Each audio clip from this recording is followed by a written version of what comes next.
Hello everybody, today we are going to prove formality theorem, which states that if the greatest common divisors of a and p equals to 1, then a to the power of p minus 1 is congruent to 1 mod p. To summarize the idea, what we're going to do here is to consider two sets, show that there's a bijection between these two sets, and then use a permutation to conclude this last statement. Alright, let's start by writing down two sets.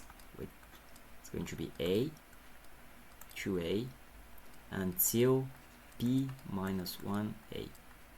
Let's call the set s line s and then call the set s line. It's going to be equals 1, 2 until p minus 1. Also, let's define a function f from s to s line.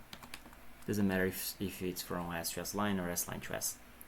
So alright, we want to prove that there's a bijection, so it's injective and surjective. If we prove injection, surjection will come like a gift, because if you look at the index of the S set, it goes from 1 to p minus 1, so they have p minus 1 elements, and here it has p minus 1 elements. So if we prove that there is an injection, it must have a surjection, and hence it's going to be bijective. Alright, what we're going to do is a proof by contradiction. Let's consider k not equal to j, and let's first of all define the mapping. We're going to define the mapping as a congruence. So we're going to say that one element is congruent to one element of this set, which is true, because we can say that if A is congruent to B mod P, then B is in the interval from 0 to P minus 1. Alright? So at least one element here is congruent to one element here, at least. What we want to prove is that every element is congruent to a different element. From example, we want to say that if A is congruent to 2, then 2A wants to be congruent to 2, and hence we're going to prove a bijection here.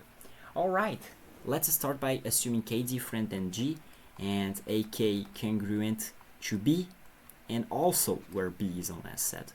And also AJ congruent to B, also in mod B. So we can say that AK is congruent to AJ mod B. Alright?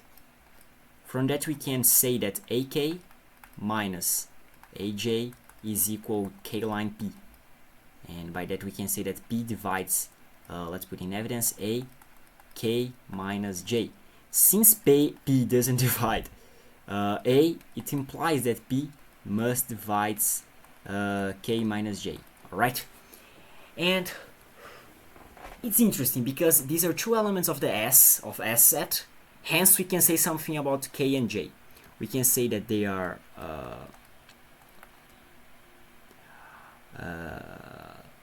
more or equal than 1, which is different from J, which is less than equal than P minus 1.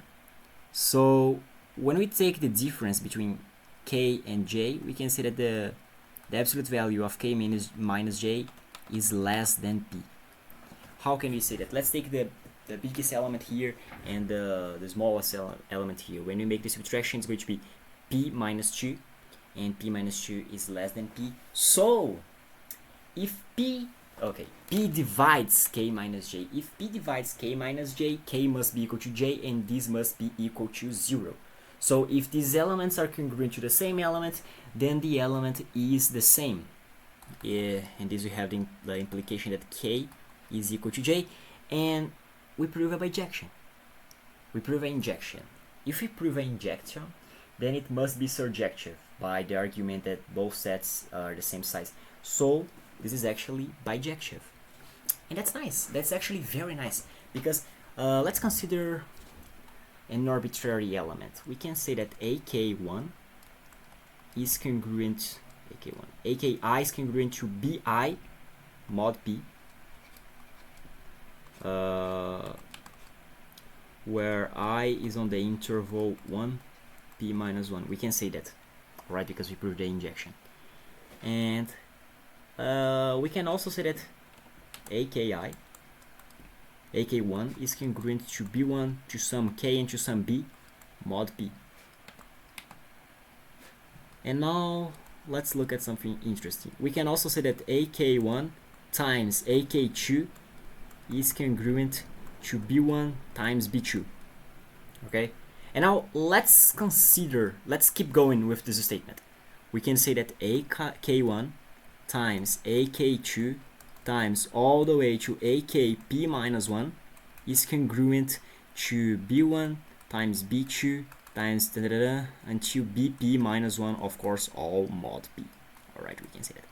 If you look at these elements, if it goes from 1 to P minus 1, so this is just A, this is just the multiplication of S, so we can write this as A times 2A times times P minus 1 A, which is congruent at, and here, since they are all different elements, we can say that this is just S line. So this is just 1 times 2 times times P minus 1 mod P. Alright, so this is congruent. We can put A in evidence here. It's going to be AP minus 1 times 2 times times P minus 1, which is congruent to 1 times 2 P minus 1, which is just P minus 1 factorial, all mod P. And hence, we can conclude that AP minus 1 is congruent to 1 mod P. Why can you say that? Because if we did subtraction and put this term in evidence, we know that P won't divide this element because there's no 0 here, and all elements here are less than P, so P won't appear, and then P must divide this, and this must be true. So it can divide both sides. Alright, this is proved. I can just do this. Yeah, that's fermat little theorem, which is very useful. I hope you liked and I hope you understood my explanation. See you guys soon.